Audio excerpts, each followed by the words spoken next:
This is Lynn Rao. உங்கள் அனைவருக்கும் என்னுடைய வாழ்த்துதல்கள். என்னுடைய பெயர் லின் Rao. Praise the Lord. I'm especially moved by the Holy Spirit to share this message with you today.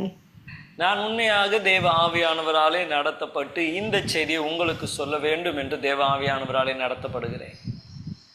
Let's go to prayer. ஜெபிப்போமே. Father, we thank you that you are the God of all creation who delights in every person.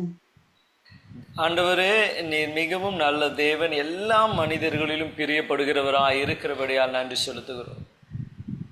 We ask you, Lord, to help us to open up our hearts and our understanding for the message you want us to step into today. இந்த நாளிலே நாங்கள் எந்த வார்த்தையை கேட்டு நடக்க வேண்டும் என்பதிலே ஆண்டவரே எங்கள் இருதயங்களை திறங்க, நாங்கள் அதை புரிந்து கொள்ள எங்களுக்கு உதவி செய்யுங்க. Thank you for every truth that you have given to us in your word, every truth that you have spoken alive into our hearts. எங்களுடைய இருதயங்களிலே நீர் பேசியிருக்கிற ஒவ்வொரு வார்த்தைகளுக்காக நாங்கள் நன்றி செலுத்துகிறோம் அப்பா. We praise you and honor you and give you all the glory. ஆண்டவரே, உமக்கு எல்லா துதி கனம் மகிமையை நாங்கள் செலுத்துகிறோம். In Jesus' name. இயேசுவின் நாமத்தில் ஜெபிக்கிறோம் நல்ல பிதாவே. ஆமென். Do you want to receive revelatory thoughts from God that will propel you into the purposes of God for your life? நீங்கள் ஒரு தேவனிடத்திலிருந்து வெளிப்பாடை பெற்றுக்கொண்டு உங்கள் வாழ்க்கையின் நோக்கத்தை அறிந்து கொள்ள விரும்புகிறீர்களா? Do you want to know his heart and his mind for you? அவருடைய சித்தம், அவருடைய எண்ணம் உங்களை குறித்து என்ன என்று அறிந்து கொள்ள விரும்புகிறீர்களா? Do you want to live a life where you are abiding in Jesus every day? ஒவ்வொரு நாளும் கிறிஸ்துவிலே நிலைத்திருக்கிற ஒரு வாழ்க்கையை நீங்கள் விரும்புகிறீர்களா? I have great news for you. உங்களுக்காக ஒரு விசேஷித்த செய்தியை நான் வைத்திருக்கிறேன். God tells us all of this is possible. தேவனுக்கு தெரியும் இவைகள் எல்லாம் அவராலே ஆகும் என்று சொல்லி. God wants to give you revelation to know him and to walk closely with Jesus. அவர் நீங்கள் தேவனோடு கூட இணைந்து நடக்க வேண்டும் என்று அவர் விரும்புகிறார். Do you want to hear more? இன்னும் அதிகமாய் அதை தெரிந்து கொள்ள விரும்புகிறீங்களா? We're going to start in the book of Isaiah. Isaiah தீர்க்கதரிசன புஸ்தகத்திலிருந்து நாம் பார்க்க போகிறோம். Go to Isaiah chapter 55 and we'll read verses 8 through 11. Asia தீர்க்கதரிசன புஸ்தகம் 55ஆம் அதிகாரம் 8 இருந்து 11ஆம் வசனம் வரைக்கும். என் நினைவுகள் உங்கள் நினைவுகள் அல்ல, உங்கள் வழிகள் என் வழிகளும் அல்லவென்று கர்த்தர் சொல்லுகிறார். பூமியை பார்க்கிலும் வானங்கள் எப்படி உயர்ந்திருக்கிறதோ அப்படியே உங்கள் வழிகளை பார்க்கிலும் என் வழிகளும், உங்கள் நினைவுகளை பார்க்கிலும் என் நினைவுகளும் உயர்ந்திருக்கிறது. மாறி உறைந்து மழை வானத்திலிருந்து இறங்கி அவ்விடத்திற்கு திரும்பாமல் பூமியை நினைத்து அதை முளை கிளம்பி விளைய செய்யும்படி செய்து அதை விதைக்கிறவனுக்கு விதையும் புசிக்கிறவனுக்கு ஆகாரத்தையும் கொடுக்கிறது எப்படியோ அப்படியே என் வாயிலிருந்து புறப்படுகிற வசனமும் இருக்கும். அது வெறுமையா என்னிடத்திற்கு திரும்பாமல் அது நான் விரும்பினதை செய்து நான் அதை அனுப்பின காரியம் ஆகும்படி வாய்க்கும். ஆமென். Amen. So his thoughts, God's thoughts and ways are higher than ours.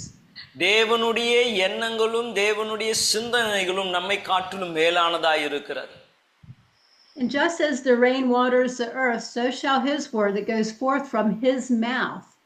நாம் பார்க்கிறோம் எப்படி மழையானது வானத்திலிருந்து வருகிறதோ அதே போல அவருடைய வாயிலிருந்து புறப்படுகிற வார்த்தையும் இருக்கிறது. Rain is a symbol of revelation that makes us fruitful. இந்த மழை என்று சொல்லும்போது அது வெளிப்பாடை காண்பிக்கிறது, நம்மை கனி உள்ளவர்களாய் அதன் மூலமாய் மாற்றுகிறது. God's words that he speaks to us bring us revelation for his purposes to be fulfilled. பாருங்க, தேவன் அவருடைய நோக்கத்தை நிறைவேற்றும்படியாய் வெளிப்பாடுகளை நமக்கு தருகிறார். Let's turn over to Romans chapter 2. ரோமர் 2ஆம் அதிகாரத்திற்கு நாம் திருப்பிக் கொள்வோம் என்றால் Romans chapter 2, and we will look at just verse 4. வசனத்தை நாம் வாசிப்போம். அல்லது தேவ தயவு நீ குணப்படும்படி உன்னை ஏவுகிறதென்று அறியாமல் அவருடைய தயவு பொறுமையையும் நீடிய சாந்தத்தையும் இவைகளின் ஐஸ்வர்யத்தை அசட்டை பண்ணுகிறாயே என்று வாசிக்கிறோம். So we cannot underestimate the kindness, the goodness of God. தேவன் நம்மேல் பாராட்டியிருக்கிற இரக்கத்தை, தயவை நாம் அசட்டை பண்ணக்கூடாது. It is his goodness and kindness that leads to repentance. அவருடைய இரக்கமும் தயவும் நாம் மனம் திரும்புதலுக்கு நேராய் நம்மை நடத்துகிறதா இருக்கிறது. It is not just that God is good and kind. இயேசு அவர் நல்லவரும் அவர் இரக்கமுள்ளவர் மாத்திரம் அல்ல. It is the revelation of the goodness of God that leads us to repentance. அவர் இரக்கமுள்ளவர் என்ற வெளிப்பாடுதான் நம்மை மனம் திரும்புதலுக்கு கொண்டு வருகிறது. Revelation of his goodness and kindness hits your heart, not just your mind. அந்த வெளிப்பாடு, தேவனுடைய இரக்கமுள்ளவர் என்ற வெளிப்பாடு உங்கள் சிந்தனையில் அல்ல, அது உங்கள் இருதயத்திலே உருவாக வேண்டும். We're talking also about repentance, and repentance means to change the way you think by the awakening of your mind to what is true. அப்போ மனம் திரும்புதல் என்று சொல்லும்பொழுது அது உங்கள் சிந்தனைகளை மறுரூபம் அல்லது வித்தியாசமாய் அது சிந்திக்க வைத்து தேவனுடைய எண்ணம் உங்களை காட்டிலும் மேலானது என்பதை காண்பித்து கொடுக்கிறது. The Holy Spirit awakens you to what is true. எது நிஜமோ அதற்கு உங்களை உயிர்ப்பிக்கிறது தான் பரிசுத்த ஆவியானவருடைய வேலை. This means that it is revealed to you. அப்படி என்றால் அவர் சத்தியங்களை வெளிப்படுத்துவார். Faith is not a decision. விசுவாசம் என்று சொல்லும்பொழுது அது ஒரு தீர்மானம் அல்ல. Faith is a discovery through revelation from the Lord. விசுவாசம் என்று சொல்லும்பொழுது தேவன் யார் என்ற ஒரு வெளிப்பாடை நாம் பெற்றுக்கொள்ளும் பொழுது வருகிறது தான் விசுவாசம். When we first come to know the Lord, we discover him as he reveals himself to us. அப்போ நம்ம முதல்ல இயேசு கிட்ட நம்ம ஏன் வருகிறோம் என்றால் அவர் யார் என்பதை நமக்கு வெளிப்படுத்துகிறதினாலே நாம் வருகிறோம். And in the same way, his thoughts and ways are known only through revelation, through discovery, him revealing them to us. அப்போ அவரை குறித்ததான எண்ணம் கூட நம்மளுக்கு எப்படி வருகிறது என்றால் அந்த வெளிப்பாடை நாம் பெற்றிருந்தால் தான் வரும். When he reveals something to you and you meditate on what he reveals, it brings faith into your heart as well as into your thoughts. அப்போ அந்த வெளிப்பாடு உங்களுக்குள்ளே யார் என்று அறியும் பொழுது அது உங்கள் சிந்தனைகளிலே அந்த எண்ணங்களை எல்லாம் கடந்து வர ஆரம்பிக்கிறது. So meditation starts with being aware of the presence of the Holy Spirit within you. அப்ப பரிசுத்த ஆவியானவர் உங்களுக்குள்ளே இருக்கிறார் என்பதை நாம் தியானம் செய்ய ஆரம்பிக்கிறோம். The Holy Spirit lives within you, but it's starting by being aware of his presence right here with you. அப்ப பரிசுத்த ஆவியானவர் உங்களுக்குள்ளே இருக்கும்பொழுது அவர் ஒரு வெளிப்பாடை கொண்டு வருகிறார், அவர் உங்களோடு கூட இருக்கிறார் என்று சொல்லி. Meditating on the word is not just reading the word, but you start hearing Holy Spirit as you lock on the truth and capture the meaning of the words.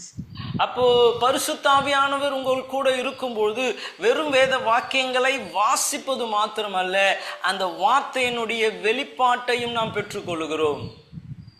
And this is where he enlightens you and reveals something to you. அப்ப அப்படிதான் அவர் சில காரியங்களை உங்களுக்கு வெளியரங்கமாய் மாற்றி கொடுக்கிறார். You then have his thoughts or know his ways based on that scripture.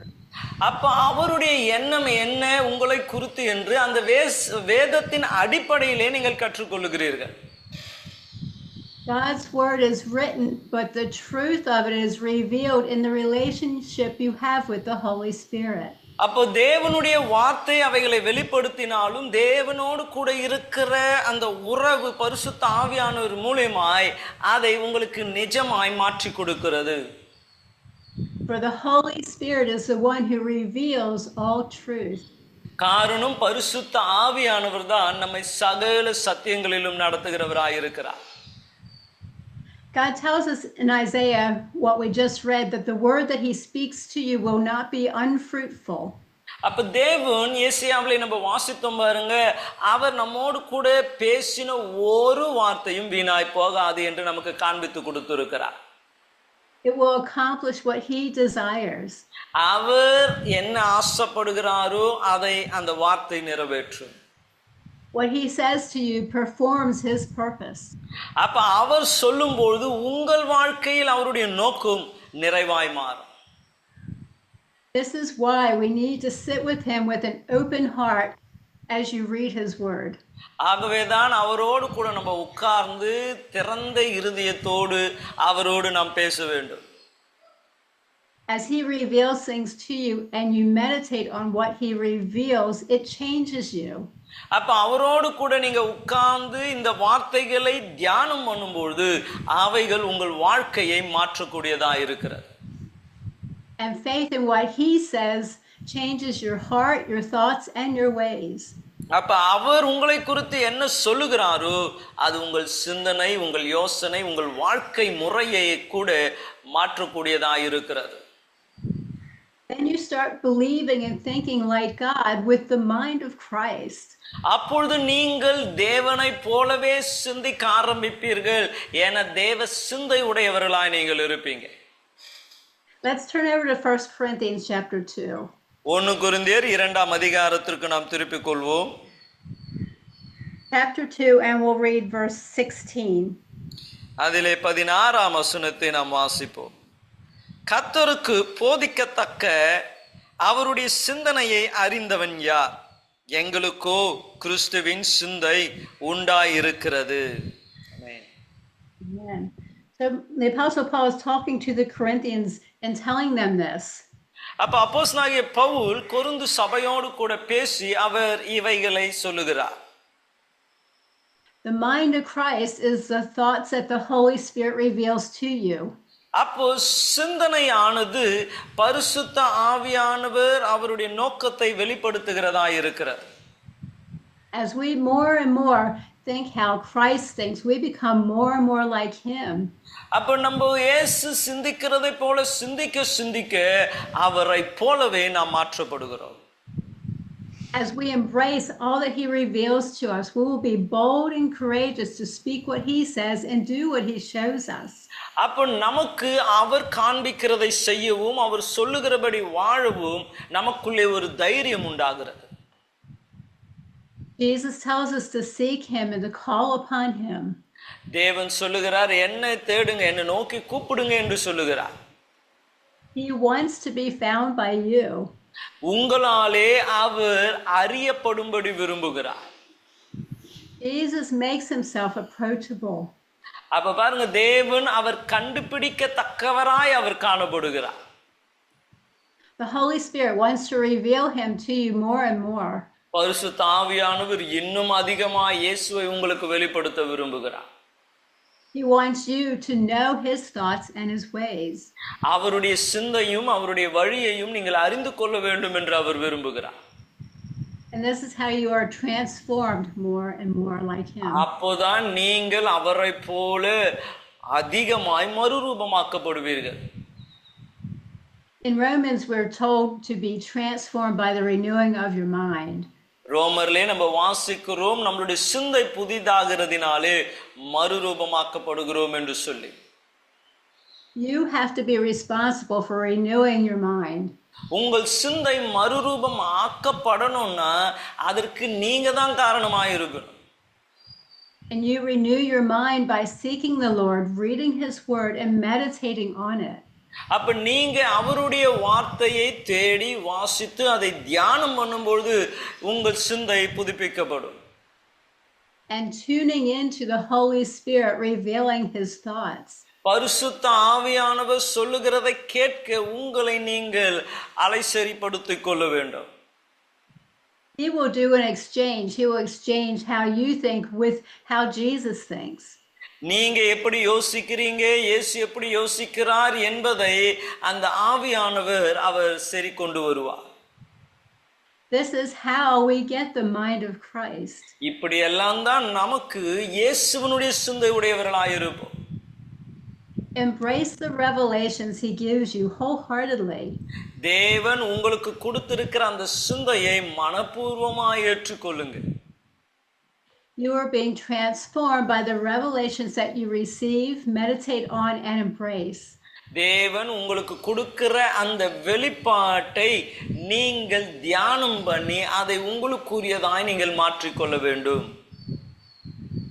Let his revelations become a part of you by soaking them in. அப்ப அந்த வெளிப்பாடு உங்களை இன்னுமாய் உங்களுக்குள்ளே ஆழமாய் கடந்து போகட்டும். Let your heart accept, digest, and be nourished by the truth of the revelations from God. தேவனிடத்தில் இருந்து வருகிற அந்த வெளிப்பாடு உங்களை இன்னும் அதிகமாய் தேவனைப் போலவே மாற்றட்டும். As you're meditating on scripture, that is part of prayer as you're asking Holy Spirit to enlighten the truth. அப்ப நீங்க உங்க வாழ்க்கையில அது ஒரு ஜபமா இருக்கட்டும். ஆண்டவரே, உம்மை போல மாற எனக்கு ஒரு வெளிப்பாட்டை தாரும் ஆண்டவரே என்று சொல்லி. Prayer is a huge part of the Christian life. கிறிஸ்துவ வாழ்க்கையிலே ஜபம் ஒரு பெரிய ஒரு பங்கு வகிக்கிறதா இருக்கிறது. And we know it is because Jesus taught his first disciples. காரணம் இயேசு அவருடைய முதல் சீஷர்களுக்கு அதை கற்றுக் கொடுத்தார். Let's go over to Luke chapter 11. லூக்கா சுவிசேஷம் 11ஆம் அதிகாரத்திற்கு திருப்பிக் கொள்வோம். Luke 11 verses 1 to 4. 1 4 வசனங்களை வாசிப்போம். அவர் ஒரு இடத்தில் ஜெபம் பண்ணி முடித்த பின்பு அவரோடு சீஷர்கள் ஒருவர் அவரை நோக்கி, ஆண்டவரே, யோவான் தன் சீஷர்கள் ஜெபம் பண்ண போதித்தது போல நீரும் எங்களுக்கு போதிக்க வேண்டும் என்றார். அதற்கு அவர், நீங்கள் ஜெபம் பண்ணும்பொழுது பரமண்டலங்களில் இருக்கிற எங்கள் பிதாவே, உம்முடைய நாமம் பரிசுத்தப்படுவதாக, உம்முடைய ராஜ்யம் வருவதாக, உம்முடைய சித்தம் பரமண்டலத்தில் செய்யப்படுகிறது போல பூமியில் செய்யப்படுவதாக, எங்களுக்கு வேண்டிய ஆகாரத்தை அன்று எங்களுக்கு தாரும், எங்கள் பாவங்களை எங்களுக்கு மன்னியும், நாங்கள் எங்களிடத்தில் கடன்பட்ட எவனுக்கும் மன்னிக்கிறோமோ, எங்களை சோதனை உட்படாமலும் தீமை நின்று எங்களை ரட்சித்துக் கொள்ளும் என்று சொல்லுங்கள் என்றார். ஆமென். Amen. So Jesus starts with pray to your Father in heaven. இயேசு இவ்விதமாய் ஜெபத்தை ஆரம்பிக்கிறார். பரலோகத்தில் இருக்கிற உங்கள் பிதாவினிடத்திலே நோக்கி நீங்கள் ஜெபியுங்கள் என்று சொல்லி. Jesus makes Father our prayer focus. அப்போ இயேசு ஜெபத்தினுடைய நம்மளுடைய நோக்கம் பிதாவை பார்த்து இருக்க வேண்டும் என்று விரும்புகிறார்.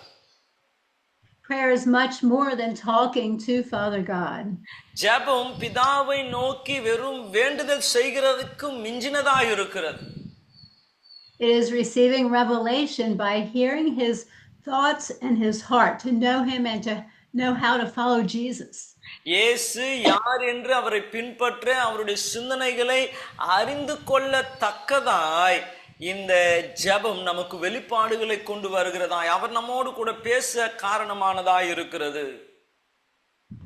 Jesus has us praying, your kingdom come, your will be done. இயேசு விதமாய் ஜெபிக்கிறார், உம்முடைய ராஜ்யம் வருவதாக, உம்முடைய சித்தம் செய்யப்படுவதாக.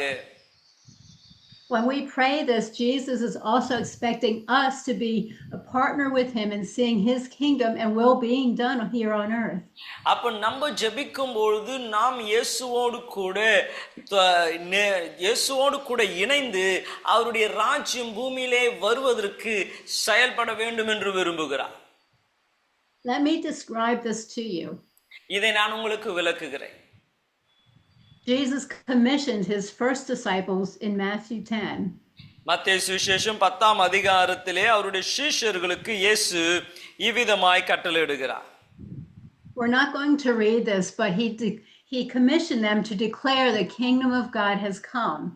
அவர் தேவனுடைய ராஜ்யம் எப்படி வரப்போகிறது என்பதை அவர் நமக்கு காண்பித்து கொடுக்கிறார்.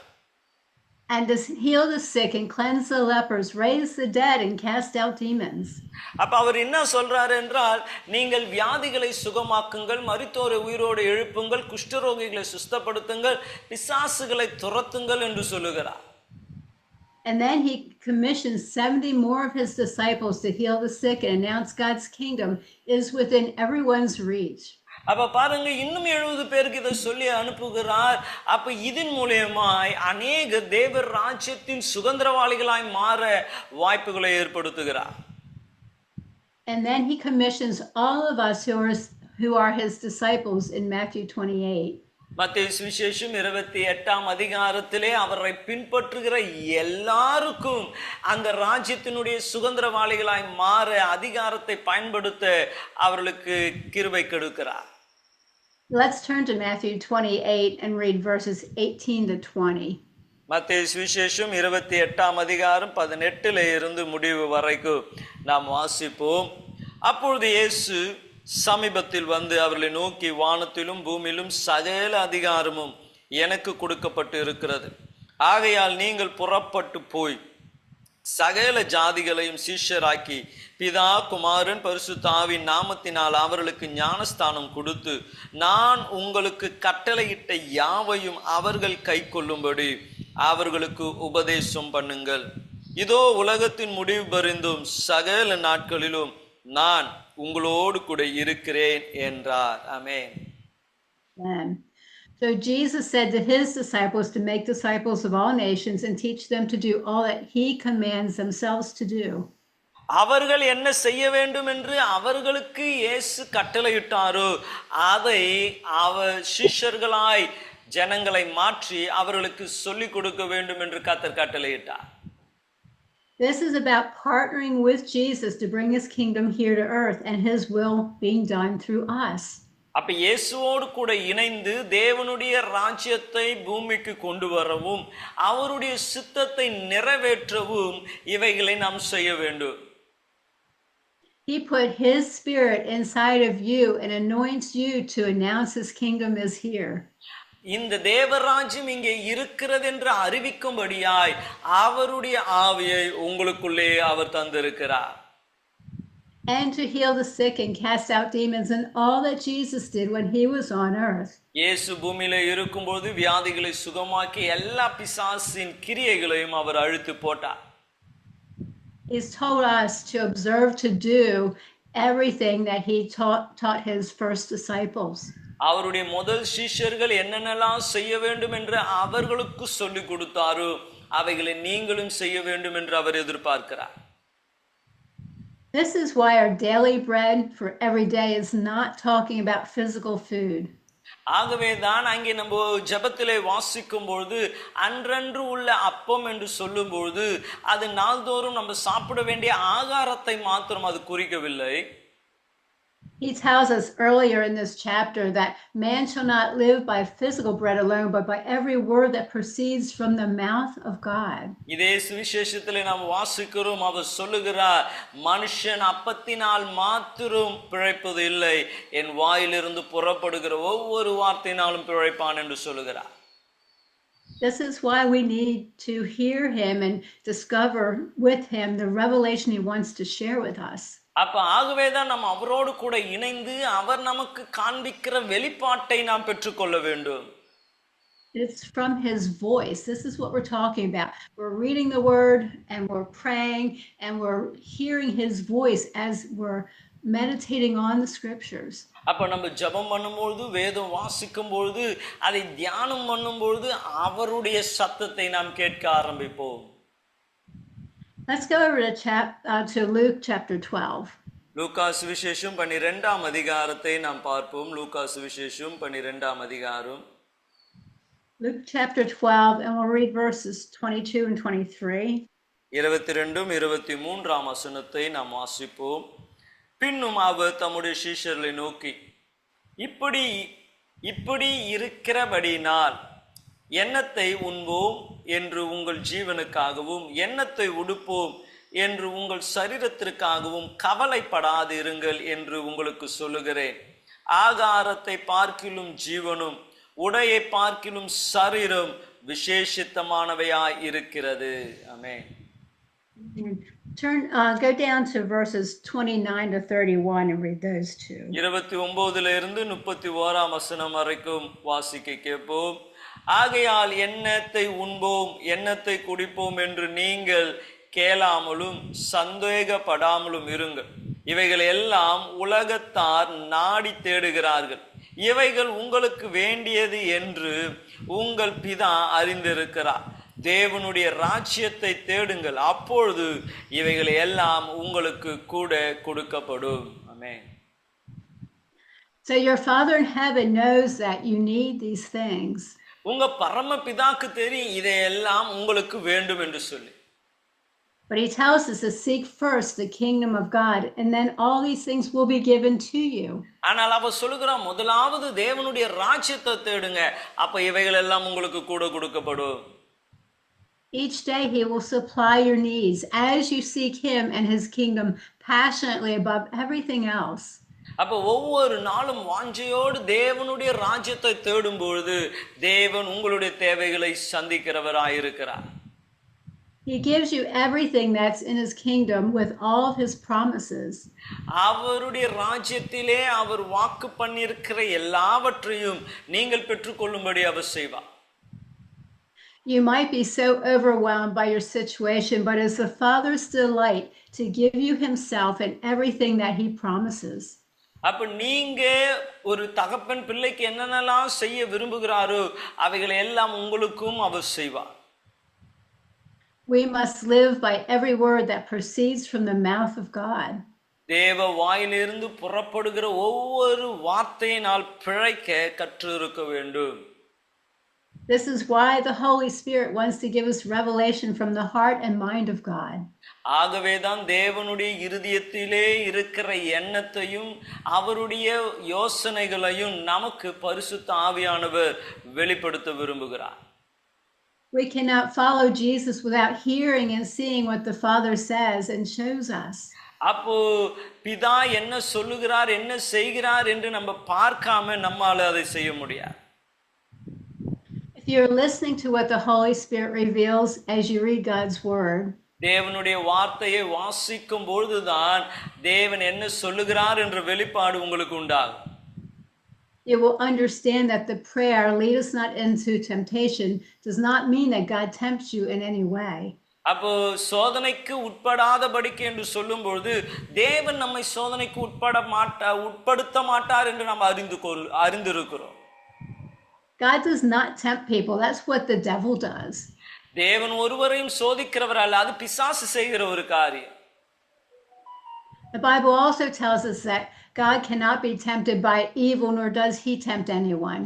வேதம் சொல்லுகிறது அவர் தீமையினால் சோதிக்கிறவர் அல்ல, அவர் யாரையும் சோதிக்கிறவர் அல்ல என்று வேதம் சொல்லுகிறது. This is the thing. You can have desires that tempt you to lead you away from abiding in Christ. அப்ப கிறிஸ்துவிலே நீங்கள் நிலைத்திருப்பீர்கள் என்றால் சோதனைகளை உங்களால் மேற்கொள்ள முடியும். This is not God tempting you. தேவன் உங்களை சோதிக்கிறவர் அல்ல. This prayer is saying, help me, Father, to not be tempted by any of those things that take me away from your purposes. உம்முடைய நோக்கத்தை விட்டு நான் மாறி போகாதபடி எந்த சோதனையும் என் வாழ்க்கையிலே அனுமதியாதையும் என்று ஒரு ஜெபிக்கிற ஒரு ஜெபமாயிருக்கிறது. The revelation that the Holy Spirit gives you is very important for walking in the truth with Jesus. இந்த வெளிப்பாடு இயேசுவினுடைய சத்தியத்திலே நடக்க நமக்கு உதவியாயிருக்கிறது. And this is why Jesus says to pray the Father will deliver us from the evil one. ஆகவேதான் இயேசு ஜெபத்தை சொல்லிக் கொடுக்கும்போது சொல்லிக் கொடுக்கிறாங்க, பிசாசு அல்லது தீமையிலிருந்து விலக்கி எங்களை பாதுகாத்துக் கொள்ளு. When you do get tempted by something and act upon it, நீங்க ஒரு காரியத்திலே சோதிக்கப்பட்டு அந்த சோதனையின் கிரியைகளை செய்ய ஆரம்பிப்பீர்கள் என்றால், then you ask the Father to deliver you from giving the devil a foothold into your life. அப்ப நீங்க பிசாசு உங்கள் வாழ்க்கையிலே அவன் இடைப்பட செயல்பட இடத்தை நீங்கள் கொடுத்து விடுகிறீர்கள். He will deliver you. He will set you free from it. ஆனால் அப்படி இருந்தாலும் உங்களை தேவன் விடுதலையாக்குவார் என்பது உறுதி. So I want to go back to Luke 11, and I want to read verses 5 through 8. லூக்கா சுவிசேஷம் 11ஆம் அதிகாரம் 5ஆம் வசனத்திலிருந்து 8ஆம் வசனம் வரைக்கும். பின்னும் அவர் அவர்களை நோக்கி, உங்களில் ஒருவன் தன் சிநேகிதனாய் இருக்கிறவனிடத்திலே பாதிராத்திரியிலே போய், சிநேகிதனே, ஒரு சிநேகிதன் ஒருவன் வழி பிரயாணமாய் என்னிடத்தில் வந்திருக்கிறான். அவன் முன் வைக்கிறதற்கு என்னிடத்திற்கு ஒன்றுமில்லை. நீ 3 அப்பங்களை எனக்கு கடனாய் தர வேண்டும் என்று கேட்டுக்கொண்டான். வீட்டில் இருக்கிறவர்கள் பிரதியுத்தரமாக, என்னை தொந்தரவு செய்யாதே, கதவு பூட்டியாயிற்று, என் பிள்ளைகள் என்னோடு கூட படுத்திருக்கிறார்கள், நான் எழுந்து இருந்து உனக்கு தரக்கூடாது என்று சொன்னான். பின்பும் தனக்கு அவன் சிநேகிதனாய் இருந்ததின் நிமித்தம் எழுந்து அவனுக்கு கொடாவிட்டாலும் தன்னிடத்தில் அவன் வருந்தி கேட்டதின் நிமித்தம் எழுந்திருந்து அவன் தேவை அனைத்தையும் கொடுப்பான் என்று உங்களுக்கு சொல்லுகிறேன். ஆமென். After Jesus was telling them how to pray, teaching them how to pray, he continued to talk to his disciples about praying in this passage. அப்ப பாருங்க, இயேசு ஜெபத்தை சொல்லி கொடுத்த பின்பு எப்படி அது நடைமுறைப்படுத்த வேண்டும் என்பதை அவர் அங்கே ஓமையிலே நமக்கு வெளிப்படுத்துகிறார். Jesus uses a lot of stories when he's teaching us. இயேசு போதிக்கும் பொழுது அநேக கதைகளை அல்லது ஓமைகளை அவர் சொல்லி போதிக்கிறார். And one time he told his disciples, if you do not understand earthly stories that I tell you, how will you understand spiritual truths? அப்ப அவர் சொல்லுகிறார், ஒரு முறை பூமியிலுக்கு அடுத்த காரியத்தை சொல்லும் பொழுதே உங்களுக்கு புரியலன்னா ஆவிக்குரிய காரியத்தை சொன்னவங்க நீங்க எப்படி புரிஞ்சுப்பீங்க? In this scripture, because the friend was persistent, the man would give him what he needed. அப்ப பாருங்க, அவன் தொடர்ச்சியாய் கேட்டதினாலே அவனுடைய சிநேகிதன் அவன் கேட்டதை கொடுக்கிறார். Let's read verses 9 and 10. அதுல 9 10 வசனத்தை வாசிக்கிறேன். மேலும் நான் உங்களுக்கு சொல்கிறதாவது, கேளுங்கள் அப்பொழுது உங்களுக்கு கொடுக்கப்படும், தேடுங்கள் அப்பொழுது கண்டடைவீர்கள், தட்டுங்கள் அப்பொழுது உங்களுக்கு திறக்கப்படும். என்ன என்றால், கேட்கிற எவனும் பெற்றுக்கொள்கிறான், தேடுகிறவன் கண்டடைகிறான், தட்டுகிறவனுக்கு திறக்கப்படும். ஆமென். Amen. So Jesus is sharing a spiritual truth. இயேசு இங்கே ஒரு சத்தியத்தை, ஆவிக்குரிய சத்தியத்தை வெளிப்படுத்துகிறார். Ask and you will receive, seek and you will find. அவர் சொல்றான், கேளுங்க கொடுக்கப்படும், தேடுங்கள் கண்டடைவீர்கள். Knock and the door will be open to you. தட்டுங்கள் அப்பொழுது உங்களுக்கு திறக்கப்படும். And everyone who asks receives. கேட்கிற எவனும் பெற்றுக்கொள்கிறான். Everyone who seeks finds. தேடுகிறவன் எவனும் கண்டடைகிறான். Everyone who knocks, it will be open to him. தட்டுகிற எவனுக்கும் திறக்கப்படுகிறது. We must be persistent in our prayer life and not give up.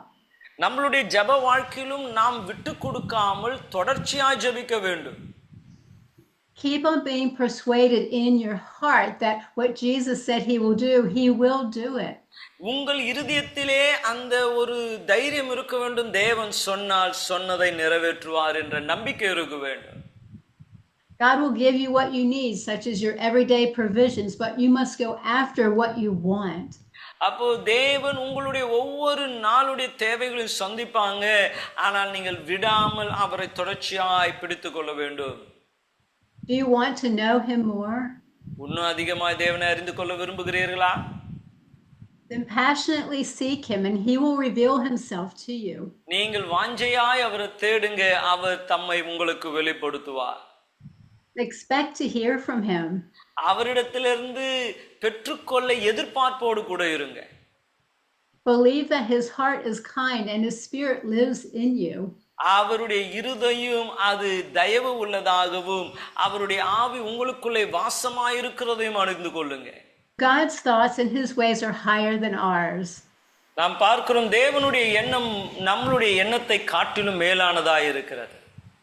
As he promised when he was resurrected to the right hand of God, அவர் உயிரோடு எழுந்த பின்பு பிதாவினுடைய வலது பாசத்திலே அவர் அமருகிறார் என்று பார்க்கும் பொழுது, Jesus deposited the Holy Spirit within us when we gave our heart and life to him. நம்மளுடைய உள்ளத்தில் இருக்கிற பரிசுத்த ஆவியானவரை அவர் நமக்கு தந்தருளினார். And the Holy Spirit is the one who reveals the mind of Christ to us. அப்ப அந்த பரிசுத்த ஆவியானவர் தான் தேவ சிந்தனைகளை நமக்கு கொடுக்கிறவராயிருக்கிறார். It is very important that we pray for the kingdom of God and his will to be done here on earth as it is in heaven. அப்ப பரலோகத்தில் செய்யப்படுகிறது போல தேவனுடைய சித்தம் இந்த பூமியிலே செய்ய நாம் அவரிடத்திலே கேட்க வேண்டும். The only way we know how to do that is by listening and receiving the revelation we need as we read the scriptures. அப்ப தேவன் அவைகளை நாம் பெற்றுக்கொள்ள, தேவனிடத்தில் இருந்து நாம் வெளிப்பாடை பெற்றுக்கொள்ள தேவ வார்த்தைகளை நாம் வாசிக்க வேண்டும். As we read the word with open, tender hearts, the Spirit of truth tutors us, and the light of the word illuminates our path. அப்போ அந்த நம்மளுடைய இருதயம் திறக்கப்பட்டதாய் நம்ம ஜெபிக்கும் பொழுது தேவன் அவைகளை வெளிப்படுத்தி நம் கால்களுக்கு தீபமாய் அவருடைய வார்த்தைகள் மாற்றப்படுகிறது. And we see where Jesus is leading us, so we will be in step with him. அப்போ நம்ம இயேசு நம்மை நடத்துகிற வழியாய் நாம் கடந்து போக ஆரம்பிக்கிறோம். Amen. Amen. Father, we thank you for your word that is true. ஆண்டவரே, உம்முடைய வார்த்தைகள் சத்தியமாய் இருக்கிறபடியால் உமக்கு நாங்கள் நன்றி செலுத்துகிறோம். Lord, I ask you to help each one of us to hear your voice as we are reading your word and meditating on your scripture. ஆண்டவரே, உம்முடைய வார்த்தைகளை நாங்கள் வாசித்து தியானம் பண்ணும்போது அவைகளை புரிந்து கொள்ள எங்களுக்கு உதவி செய்யும். Your word is life and it is truth, so we thank you, Jesus. உம்முடைய வார்த்தை அது ஜீவன் உள்ளதாய், ஆண்டவரே சத்தியம் உள்ளதாய் இருக்கிறபடியால் நாங்கள் நன்றி செலுத்துகிறோம். We thank you for helping us to see and hear as you want us to. ஆண்டவரே, நீர் சொல்லுகிறதை நாங்கள் காணவும் செய்யவும் எங்களுக்கு நீர் உதவி செய்யும். In the wonderful name of Jesus we pray. Amen. இயேசுவின் நாமத்தில் ஜெபிக்கிறோம் நல்ல பிதாவே. ஆமென்.